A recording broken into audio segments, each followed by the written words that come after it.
Olá pessoal, boa noite, tudo bem? Nós estamos aqui hoje para a nossa segunda aula da disciplina de Matemática para Computação, certo? Passou uma semana aí, nós tivemos algumas perguntas no portal, né? Então percebi que alguns alunos estão estudando. Então vamos agora para a segunda aula. Nessa segunda aula a gente vai entrar mais firme na parte de lógica, né? Para a computação mesmo, para a parte de computação, o raciocínio, certo? Então vejamos. Como é costume já nas nossas aulas, inicialmente nós vamos fazer um resumo do que a gente viu na aula passada, certo? Então vamos acompanhar aqui. Na aula passada, nós falamos sobre a teoria dos conjuntos, certo? Nós falamos sobre alguns conceitos relativos à teoria dos conjuntos. Nós falamos sobre a representação. O que viria a ser a representação?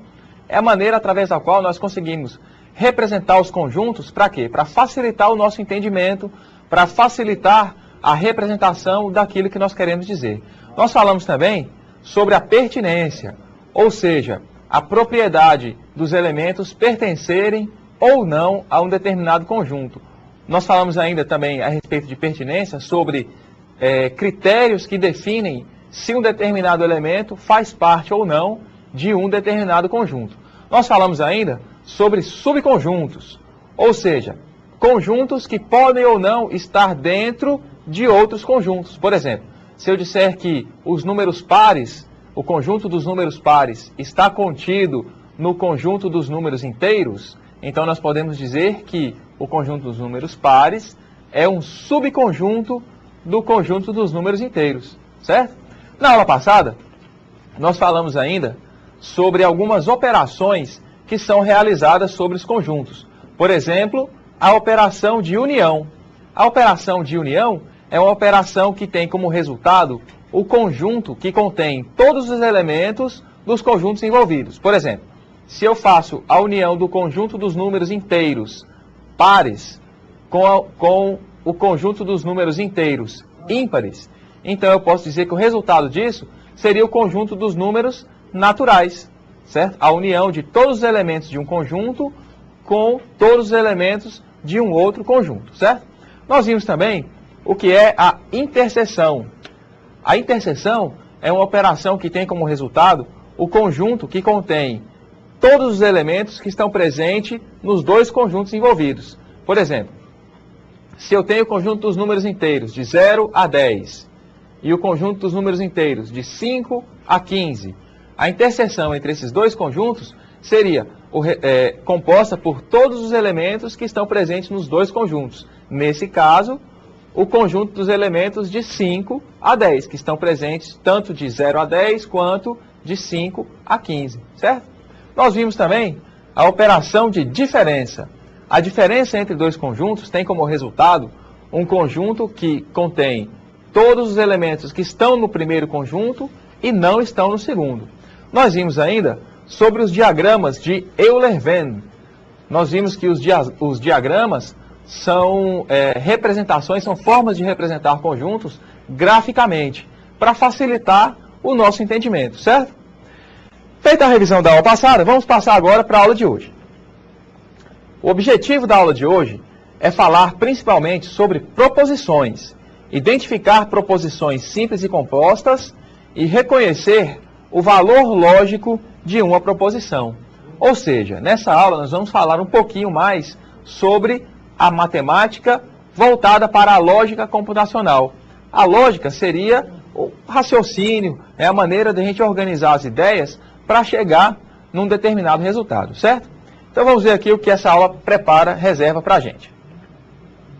Nós vamos ver também sobre conjuntos de palavras, nós vamos ver que uma proposição é um conjunto de palavras ou símbolos que exprimem um pensamento de sentido completo.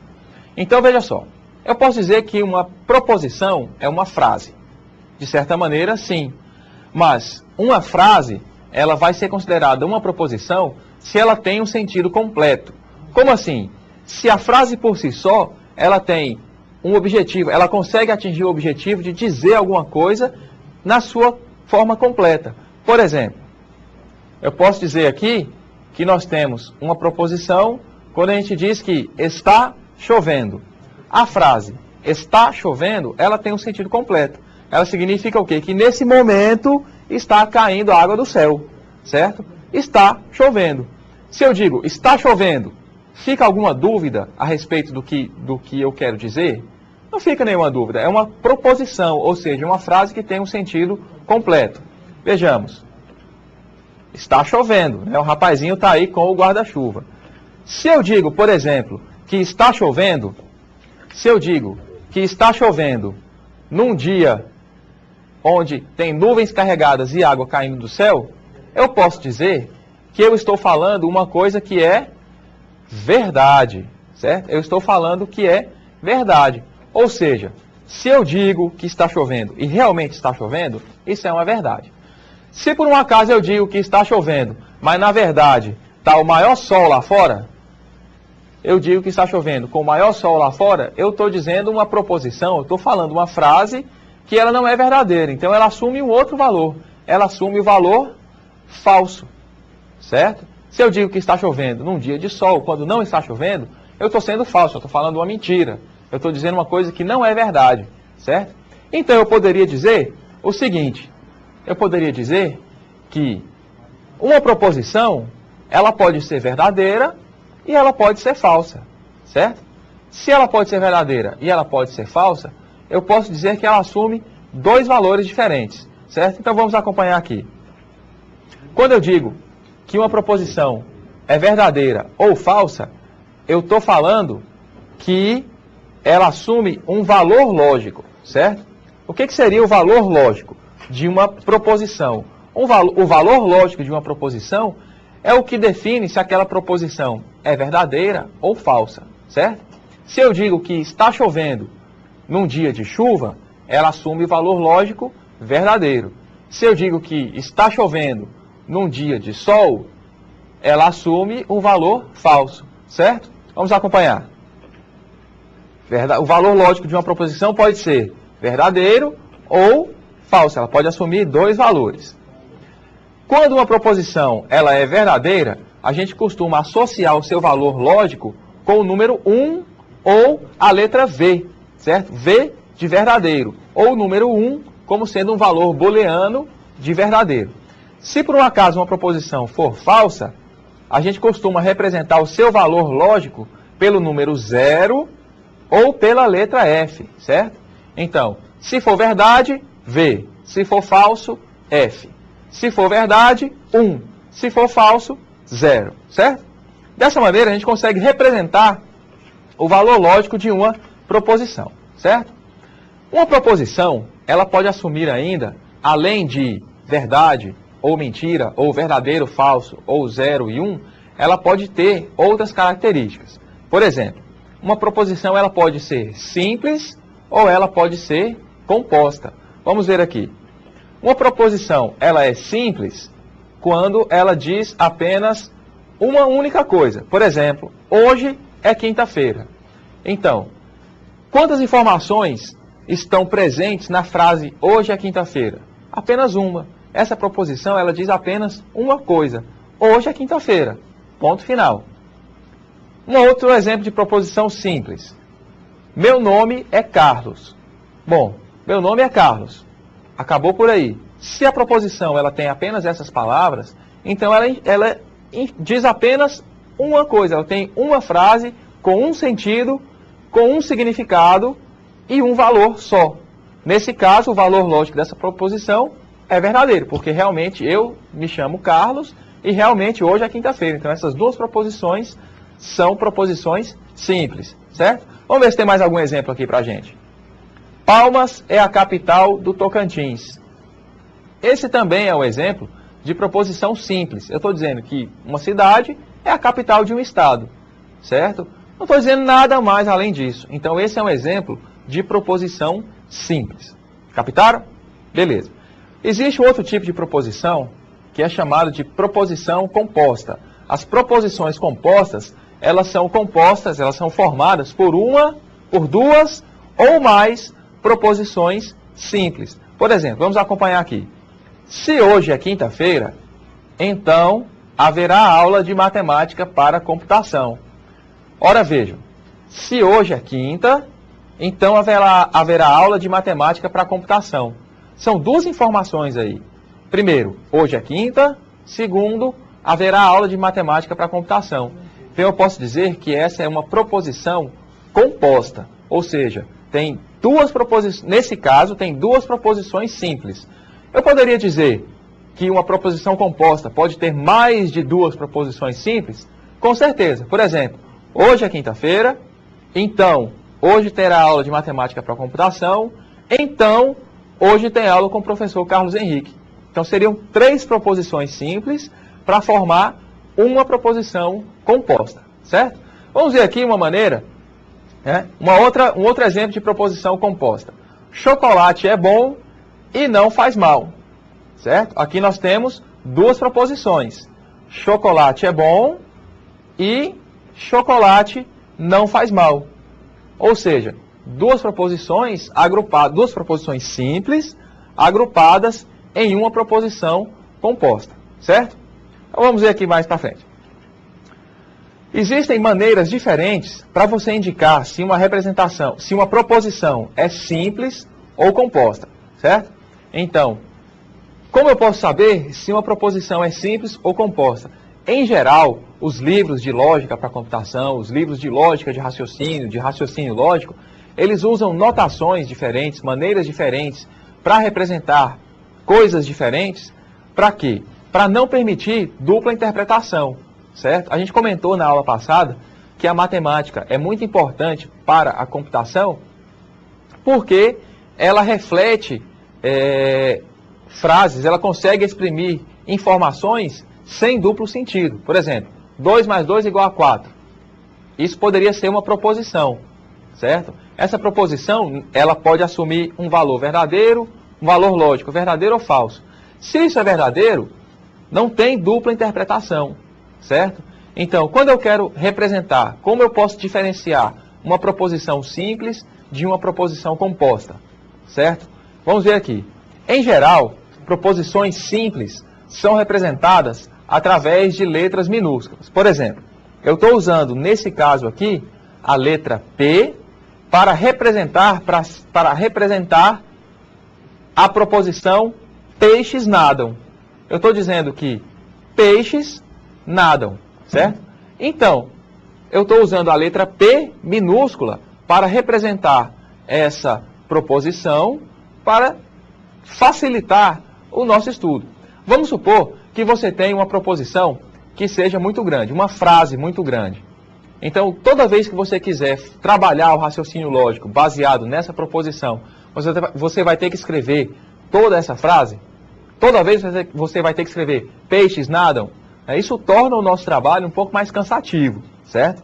Então, para isso, para facilitar o trabalho com as proposições, a gente usa as chamadas letras sentenciais. O P, nesse caso, pode ser chamado de uma letra sentencial. Uma letra sentencial, ela é usada para representar uma proposição, certo? Então vamos ver aqui. Proposições compostas, em geral, são representadas através de letras maiúsculas. Por exemplo, nesse caso aqui, a letra P está sendo usada para representar essa proposição, que diz que peixes nadam e respiram.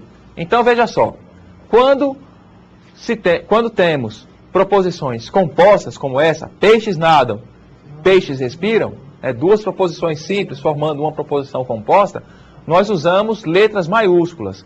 Então a letra sentencial usada para representar uma proposição composta é usado, para representar uma proposição composta, a gente usa uma letra maiúscula, certo? Então vamos seguir.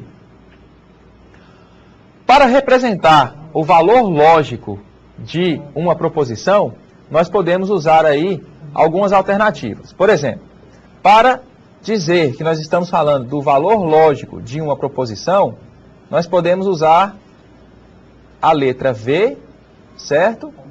E entre parênteses, a letra sentencial que representa a proposição, certo? Então eu posso dizer que o valor lógico da proposição P pode ser V, quando ele é igual a 1, ou então eu posso dizer que o valor lógico da proposição P será F ou 0 quando essa proposição for falsa, certo? Então, digamos assim, esses símbolos, essas letras sentenciais que são usadas para representar as proposições, como elas podem ser úteis para a gente? Quando a gente trabalha a matemática, nós não escrevemos 2 mais 2. Nós utilizamos o numeral 2, o símbolo de adição, um outro numeral 2, o símbolo de igual e o numeral 4 para inserir o resultado, né, para representar o resultado de uma soma, por exemplo.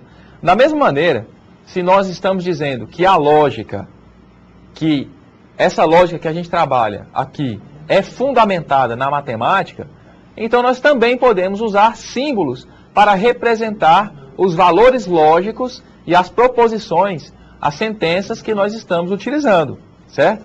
Sempre lembrando, é sempre bom relembrar que essa lógica que a gente trabalha aqui, esse raciocínio, essa história de proposições, de valor lógico, tudo isso é fundamentado na matemática, certo? Nós podemos representar tudo isso de uma maneira matemática, certo? E num determinado momento nós vamos chegar a ver sobre isso, essa representação matemática, certo? Vamos acompanhar.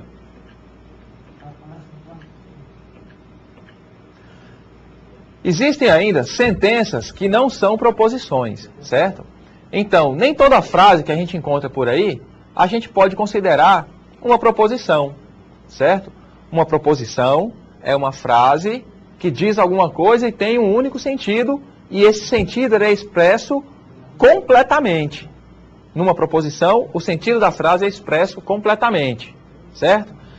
Agora, existem frases que não exprimem um conteúdo completo. Por exemplo, vamos ver aqui a seguinte frase: mundo velho sem porteira. Essa frase, ela tem algum conteúdo? Ela diz alguma coisa? Certo? Não diz muita coisa. Se eu dissesse, nós vivemos num mundo velho sem porteira, aí sim, essa frase ela teria algum sentido. Certo? Agora, somente essas palavras, mundo velho sem porteira, não dizem muita coisa. Certo? Nós temos vários exemplos de sentenças que não são proposições. Vamos ver mais aqui um outro exemplo. Certo? Então vamos ver aqui. Eu tenho essa sentença aqui, certo? Que diz, ele é o melhor. Então veja, ele é o melhor. Essa frase, essa sentença, ela exprime o sentido completo? Não. Ela não exprime o sentido completo exatamente porque, quando alguém diz, ele é o melhor, qual a pergunta que vem à cabeça? A pergunta é,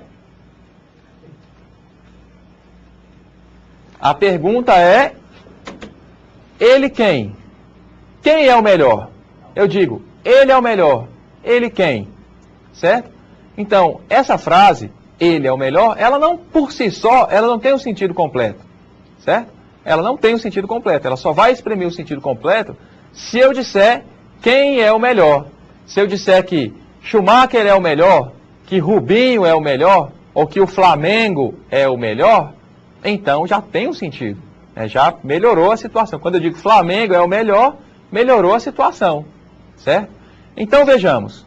Sentenças nem sempre são proposições na sua forma completa. Certo? Nós temos que tomar cuidado quando estivermos estudando para a lógica, para que, no momento de fazer os exercícios, nós não iremos confundir sentenças que não são proposições com proposições que podem nos ajudar nos nossos exercícios, certo? Então vamos lá. As proposições, elas devem assumir algumas propriedades, certo? Que tipo de propriedades? Por exemplo, a propriedade da não contradição. O que seria uma contradição? Vamos acompanhar aqui.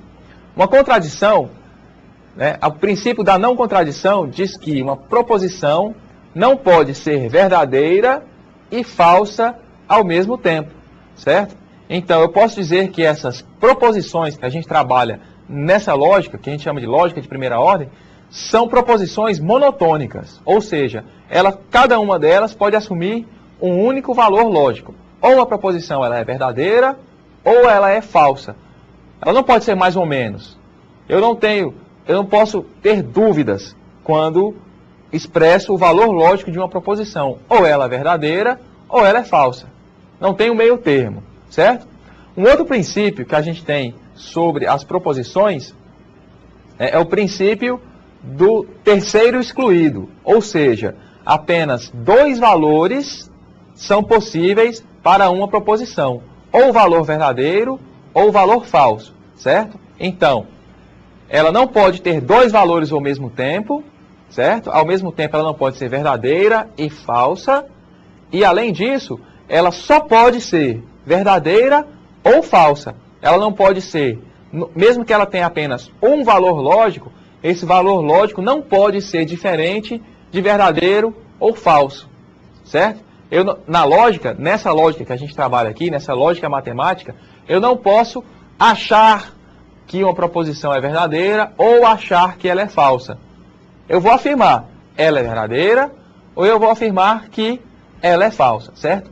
Então, se chama os princípios da não contradição, dela não poder assumir mais de um valor ao mesmo tempo, e o princípio do terceiro excluído, que o valor que ela vai assumir só pode ser de duas opções, só tem duas opções de valor, verdadeiro ou falso, certo? Continuando.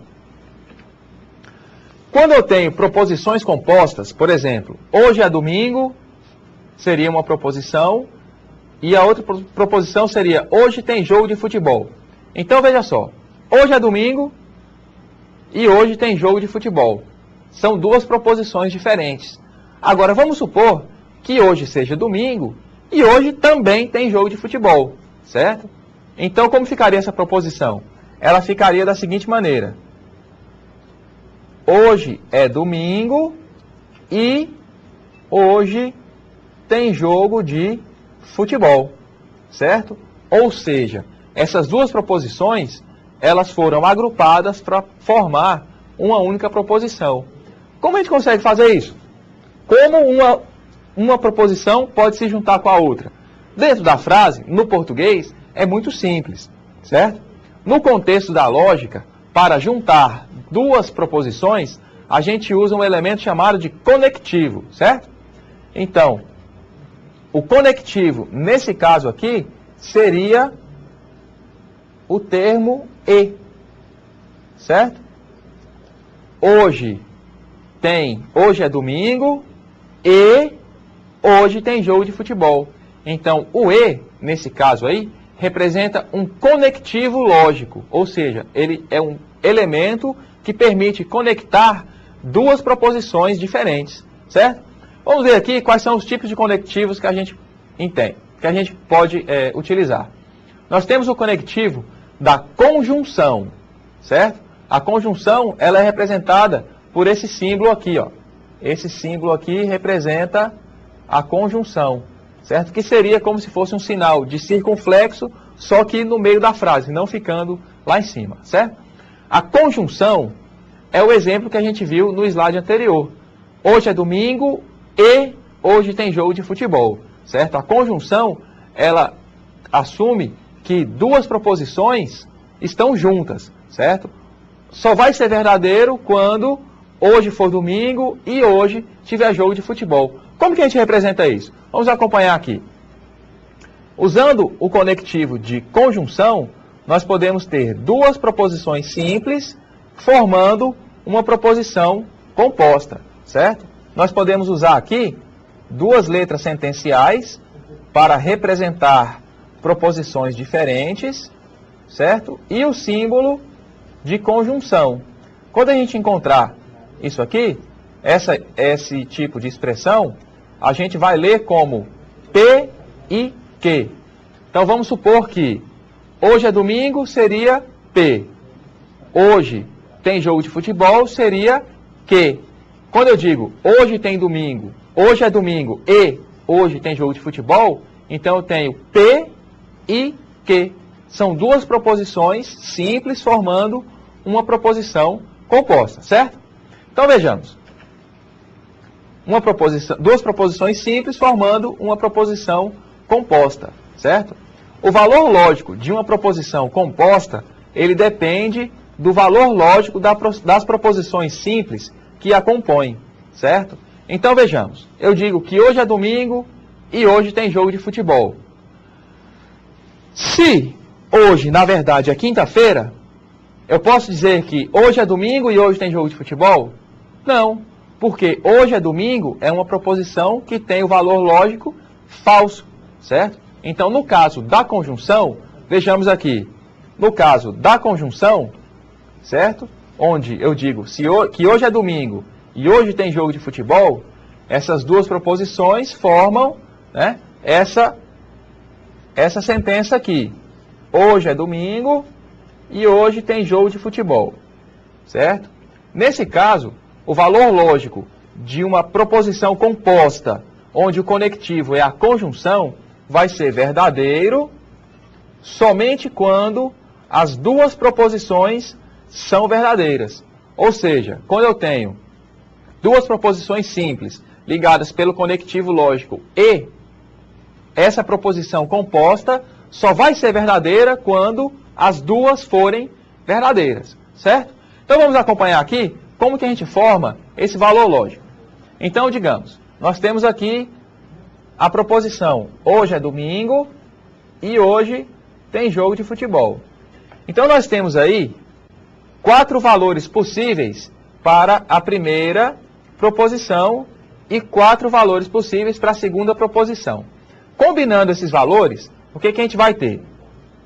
Se hoje é domingo e hoje tem jogo de futebol, a proposição composta, ela vai assumir o valor verdadeiro.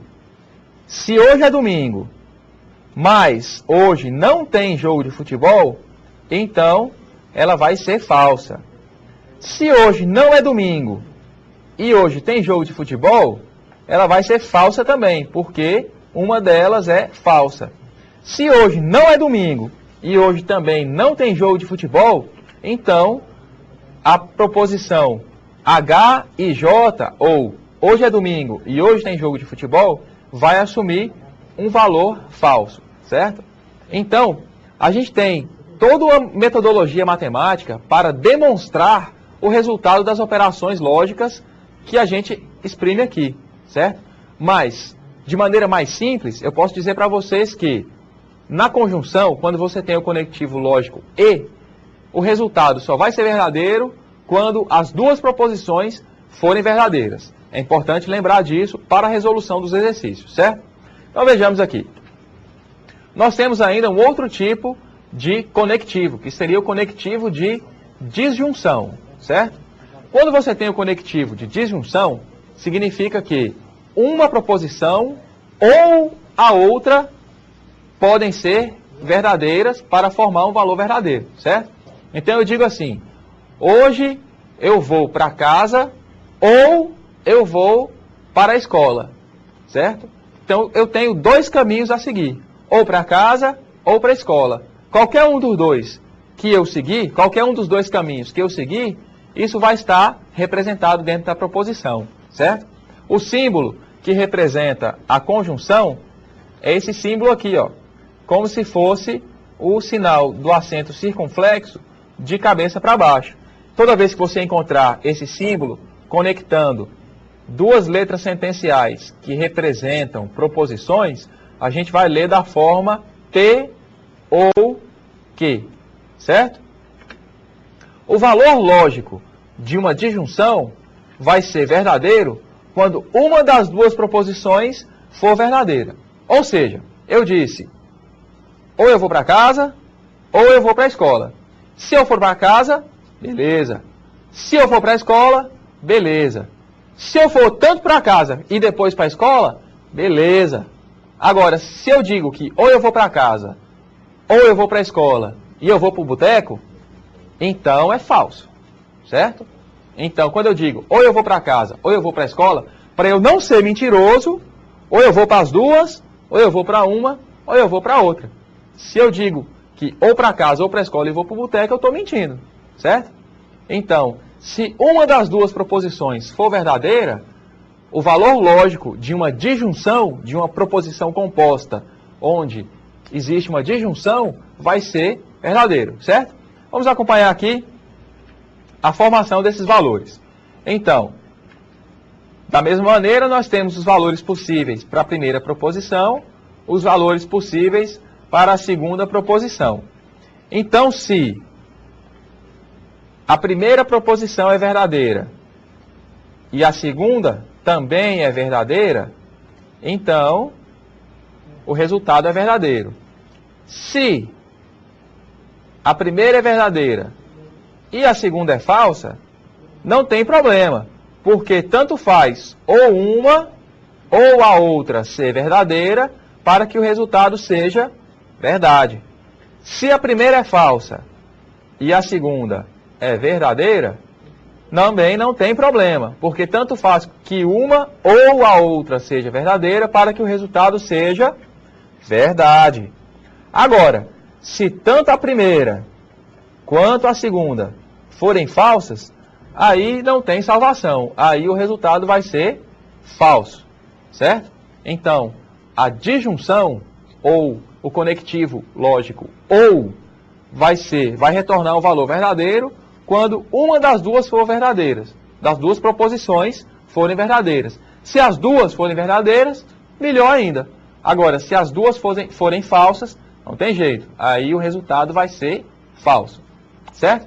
Vamos ver se tem mais algum tipo de conectivo aqui para a gente analisar. Existe ainda o conectivo do condicional. O símbolo que representa o condicional é essa setinha aqui para a direita, certo? Então, o que seria o condicional? O condicional é um conectivo lógico que representa uma condição, onde uma proposição é condição para que a outra seja satisfeita. Por exemplo, se hoje é domingo, então hoje tem jogo de futebol. É diferente do e do ou. Estou dizendo que se uma coisa acontecer, então a outra também vai acontecer. Por exemplo, se hoje chove, então eu uso guarda-chuva. Se hoje não chove, eu não uso guarda-chuva. Ou seja, uma é dependente da outra, certo? Uma é consequência da outra, certo? Nós dizemos assim, quando a gente tem uma condição, a gente lê da seguinte maneira: P, então que. Ou então, se P, então que, certo?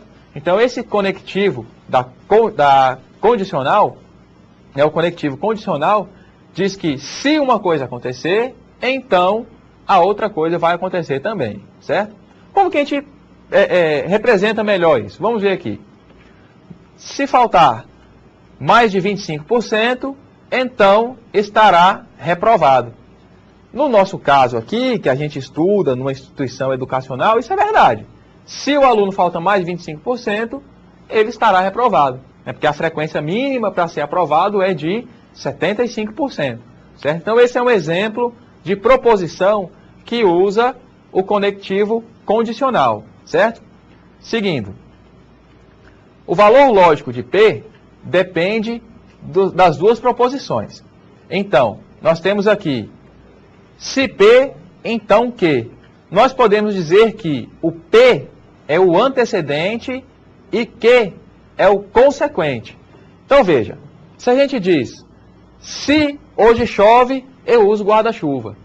Para que eu use guarda-chuva, primeiro tem que chover, certo? Então por isso nós podemos dizer que o P é o antecedente e o que é o consequente. O que é consequência de P, certo?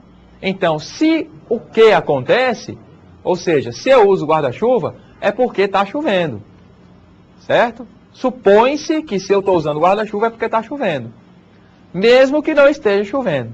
Agora, se eu não uso guarda-chuva, então é porque não está chovendo, certo? Se o antecedente acontecer, o consequente tem que acontecer também, certo?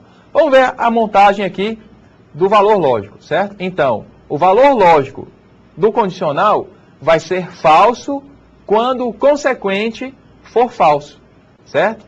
Então vejamos aqui. Quando o consequente for falso, vai ser falso. Então vamos representar aqui os valores lógicos possíveis para o antecedente e os valores lógicos possíveis para o consequente, certo? Então, se o antecedente é verdadeiro e o consequente é verdadeiro, então isso é verdade, certo? Se o antecedente é verdadeiro e o consequente é falso, então isso é falso. Por quê? Ora, veja você o que eu acabei de falar. Se hoje chove, eu uso guarda-chuva. Se choveu e eu não usei guarda-chuva, então tem alguma coisa errada. Concorda? Beleza. Vamos seguir. Se hoje não choveu e eu usei guarda-chuva, o resultado é verdadeiro. Ué, como assim?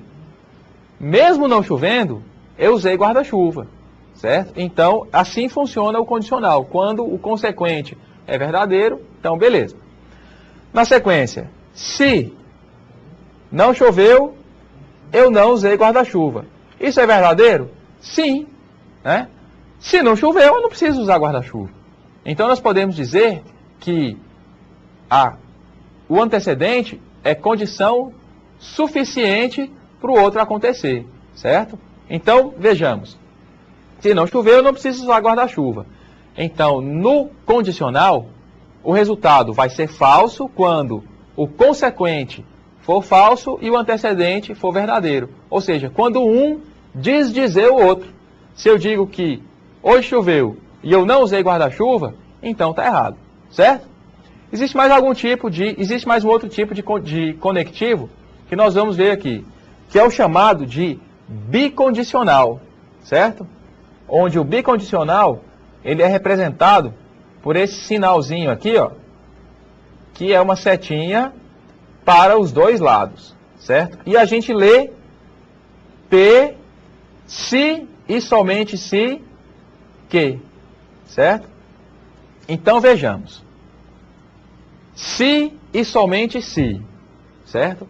Então uma coisa vai acontecer se e somente se a outra coisa acontecer. Por exemplo, eu vou ser aprovado se e somente se eu tiver média superior à média de aprovação, certo? Se eu não tiver média superior, não adianta, estou fora, certo? Estou fora.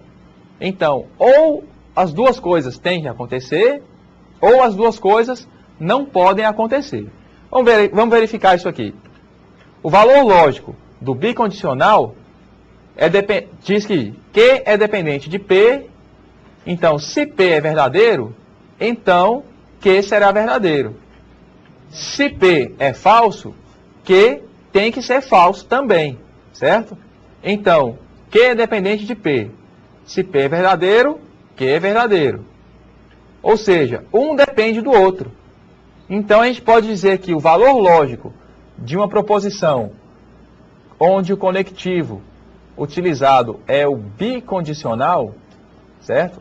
O valor lógico de uma proposição onde o conectivo é o bicondicional vai ser verdadeiro quando o valor lógico das duas proposições forem iguais, certo? Quando o valor lógico das duas proposições forem iguais. Então, significa que se P, se somente se Q, certo? O bicondicional significa que um é condição para o outro e o outro é condição para o um.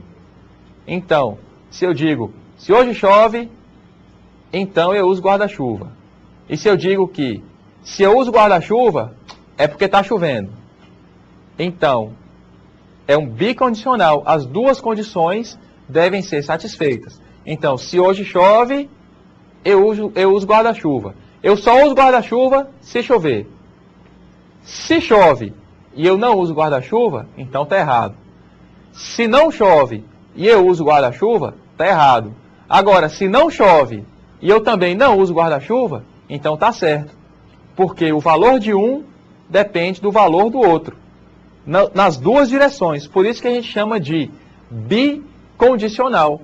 Certo? O bicondicional diz que um depende do outro, o primeiro depende do segundo e o segundo depende do primeiro. Ou seja, nesse caso, tanto o antecedente quanto o consequente têm o mesmo papel. Se a gente analisar um sentido do bicondicional, então P é antecedente de Q. Se a gente analisar o outro sentido do bicondicional, Q é antecedente de P. Então, se P, então Q, a gente chama de bicondicional. Os dois são antecedentes e os dois são consequentes. Vamos ver como que a gente monta aqui o valor lógico, certo? Ó, o valor lógico falso vai ser... o valor lógico do bicondicional vai ser falso se o valor lógico das duas proposições for diferente, certo?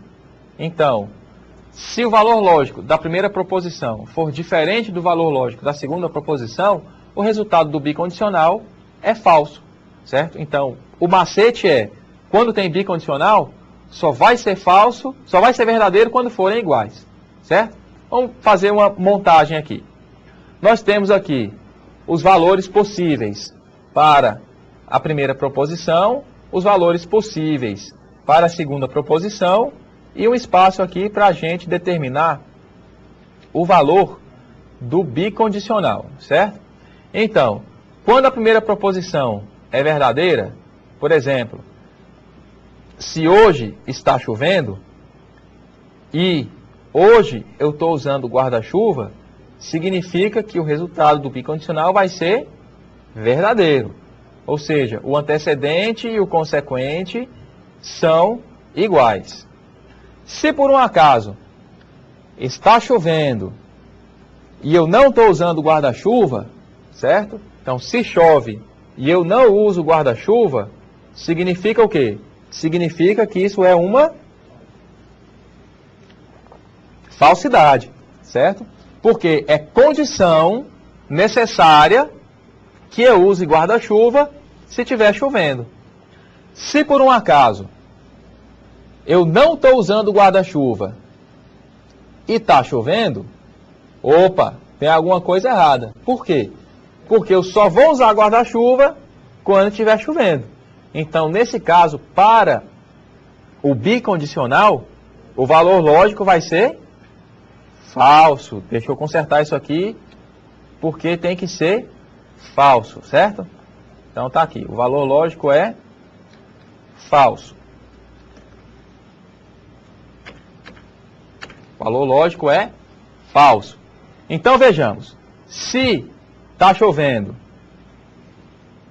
se não está chovendo e eu estou usando guarda-chuva, então tem alguma coisa errada, certo?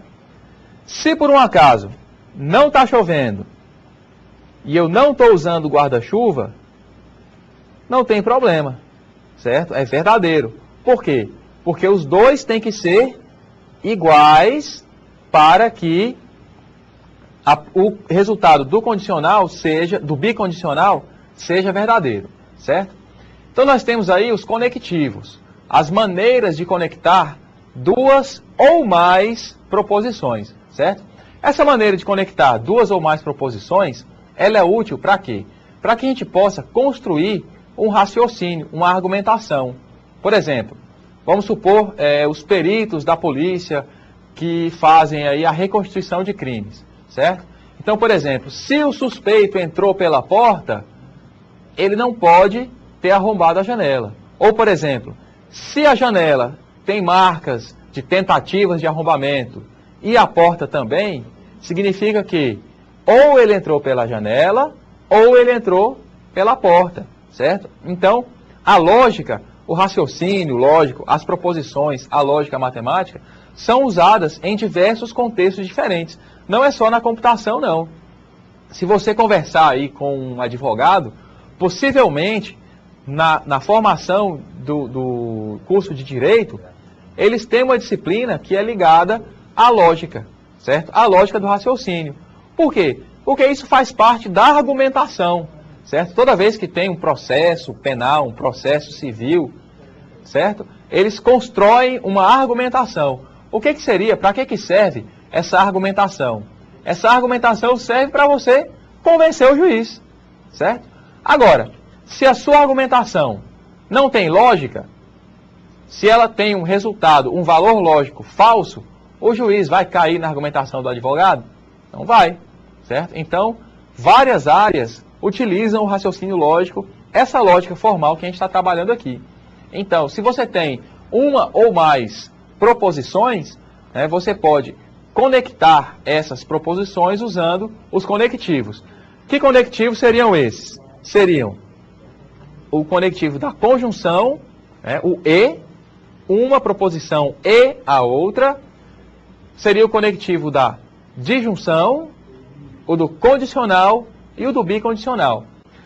Mas tem mais coisa envolvida nisso aí, certo? Por exemplo, o valor da negação, certo? O que seria uma negação? A negação representa o contrário de uma proposição, certo? Por exemplo, a gente tem aqui que hoje é quinta-feira, certo? Eu posso usar esse símbolo aqui, ó, o símbolo do tio, para representar a informação de que é falso que hoje é quinta-feira, certo? Então, existem aí algumas maneiras da gente representar a negação. Alguns autores utilizam uma aspa simples, depois da letra sentencial, que representa uma proposição. Outros autores usam o tio antes da letra sentencial, que representa a proposição. Alguns autores ainda utilizam uma barra, um traço em cima da letra sentencial, certo? Então nós podemos representar de diversas maneiras. Vamos ver aqui. Por exemplo, a gente pode usar o tio, ou então a gente pode usar uma aspa simples, certo? Na nossa apostila tem a aspa simples, certo? Mas se você encontrar em algum material, em algum livro, ou em algum próprio exercício que nós vamos passar para vocês no portal, ou em algum material didático que a gente disponibilize, o tio antes da letra sentencial, então significa a negação, certo? Então, a negação é a contradição de uma proposição, certo? Vamos acompanhar aqui. Por exemplo, eu tenho o valor, uma letra sentencial, que representa uma proposição, por exemplo, a proposição hoje é quinta-feira, que pode assumir dois valores, o valor verdadeiro e o valor falso, certo? Pode ter o valor verdadeiro ou o valor falso. Então, quando a proposição hoje é quinta-feira tem valor verdadeiro, a sua negação tem valor falso. Quando a proposição hoje é quinta-feira é falsa, a sua negação tem valor lógico verdadeiro, certo? Então, para a gente determinar o valor da negação de uma proposição, é só inverter o seu valor lógico. Quando a proposição simples ou composta tem valor lógico verdadeiro, a sua negação vai ter valor falso. Quando uma proposição simples ou composta tiver valor falso, a sua negação tem o valor verdadeiro, certo? Então, essa é a negação. Vamos acompanhar aqui. Vamos fazer algumas considerações a respeito do estudo da lógica, do estudo da matemática para a computação. Você pode estar se perguntando, a essa altura, você pode estar se perguntando, para que a gente estuda isso, certo? Como eu falei na primeira aula, o estudo da matemática para a computação, ele ajuda a compor o raciocínio lógico que a gente vai utilizar para resolver problemas. Por exemplo, nas disciplinas de algoritmos, de programação, certo? Você vai estar o tempo inteiro executando, os programas que você escrever estarão executando um raciocínio que você teve para resolver um determinado problema, certo? Então, um programa é a implementação de um algoritmo, que é uma sequência de passos organizados para você resolver um determinado problema, cumprir uma determinada tarefa. Ou seja, o algoritmo é uma maneira de você representar o raciocínio lógico, certo? Quando você trabalha o raciocínio lógico, você está trabalhando a cabeça do profissional que vai estar trabalhando o seu raciocínio para resolver problemas. Que tipo de problemas? Quaisquer problemas que ele tiver que resolver, certo? Nós estamos falando aqui sobre a argumentação, certo? Nós estamos falando sobre a argumentação. Não só no momento de escrever programas, por exemplo, o raciocínio lógico ele vai ser útil, né? Na hora de você fazer uma argumentação. Por exemplo, você trabalha numa equipe de programadores, certo? Você trabalha numa equipe de programadores e a sua equipe foi contratada para desenvolver um programa, criar uma solução para um determinado problema empresarial, por exemplo. Então, vocês têm que construir um raciocínio para resolver um problema. A gente sabe que pessoas pensam de maneiras diferentes, raciocinam de maneiras diferentes, certo? Pessoas entendem a lógica de maneiras diferentes. Inclusive, muitas pessoas têm raciocínios totalmente diferentes umas das outras. Apesar de, nesse caso da equipe de programadores, eles estarem engajados para a resolução do mesmo problema. Então vejamos, um programador sugere uma solução, um outro programador sugere uma solução logicamente diferente da primeira. Uma das duas pode estar errada, as duas podem estar erradas, ou ainda as duas podem estar certas. Só que essa equipe vai fazer um único projeto, vai trabalhar no único projeto. Então, um mesmo programa dificilmente vai poder conter duas lógicas de raciocínio diferentes. Ou seja, teria que escolher um caminho para seguir. Aí, dentro da equipe, eles vão fazer uma reunião e cada um dos programadores que teve uma ideia diferente vai preparar uma argumentação para apresentar o seu raciocínio. O outro programador também vai preparar uma argumentação para representar o seu raciocínio. Essas argumentações, elas vão ser compostas por proposições, certo? Essas proposições, elas podem assumir valores lógicos. Por exemplo, o valor lógico verdadeiro ou o valor lógico falso. Se por um acaso um programador está apresentando a sua argumentação, a sua linha de raciocínio, através de proposições, de letras sentenciais, e na apresentação da sua argumentação ele encontra uma contradição, por exemplo, isso pode invalidar o seu raciocínio, certo? Invalidando o seu raciocínio significa o quê? Que a sua argumentação não é válida. Ou significa o quê? Que aquela maneira, aquela lógica para resolver o problema em questão não é válido. Então, se a gente trabalha o raciocínio lógico antes, a gente apresenta as proposições antes de efetivamente construir um programa, possivelmente nós estaremos nos livrando de construir um programa errado, certo? Nos livrando de construir um programa errado, nós também estamos ganhando tempo em não ter que corrigir esse programa depois. Então, a lógica, esse raciocínio lógico baseado em proposições, baseado em conectivos e baseado no valor lógico que essas proposições podem assumir, ele vai nos ajudar em diversos momentos da nossa atuação profissional, certo? Então, concluindo, certo? Concluindo essa aula de hoje, o que a gente pode dizer a respeito disso, né?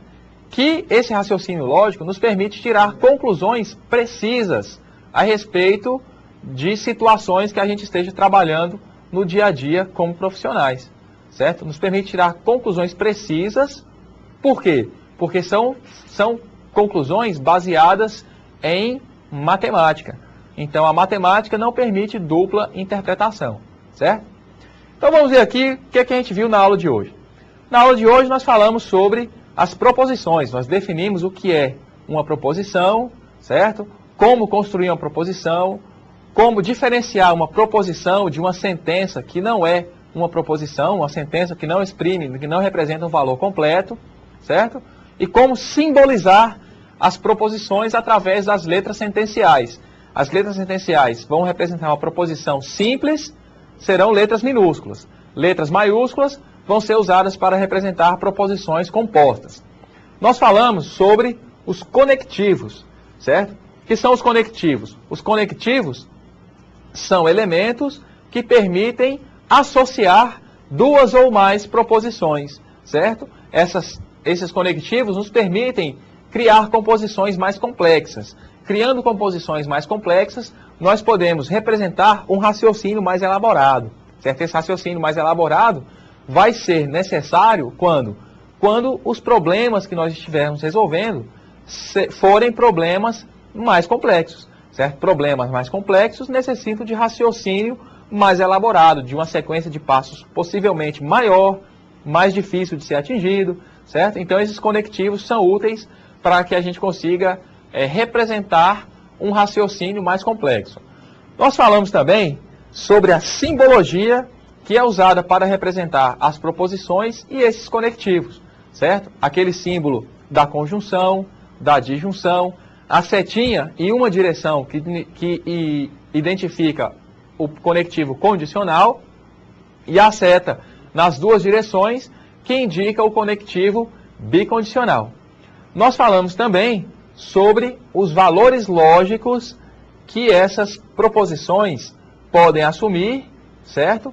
Sejam proposições simples, que podem assumir simplesmente o valor verdadeiro ou falso, ou as proposições compostas, que podem assumir o valor verdadeiro ou falso, dependendo do valor lógico de cada uma das duas e dependendo também do conectivo que foi usado para juntar as duas. Por exemplo, no conectivo conjunção, o resultado, o valor lógico da proposição composta vai ser verdadeiro somente quando as duas forem verdadeiras. Na disjunção, vai ser verdadeiro quando uma das duas for verdadeira.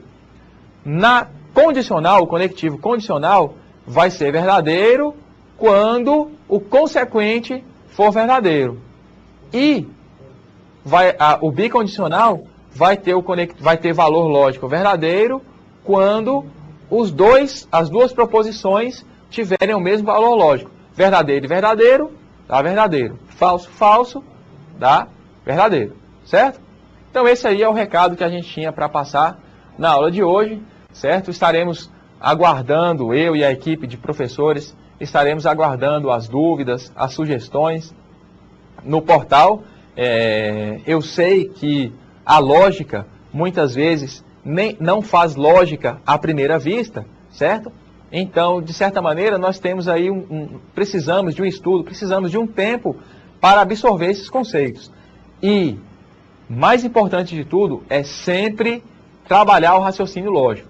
Se você não trabalha o raciocínio lógico, você acaba perdendo aquela facilidade, perdendo o traquejo. Então você tem que sempre estar estudando para quê? Para adquirir, inclusive, uma agilidade, certo?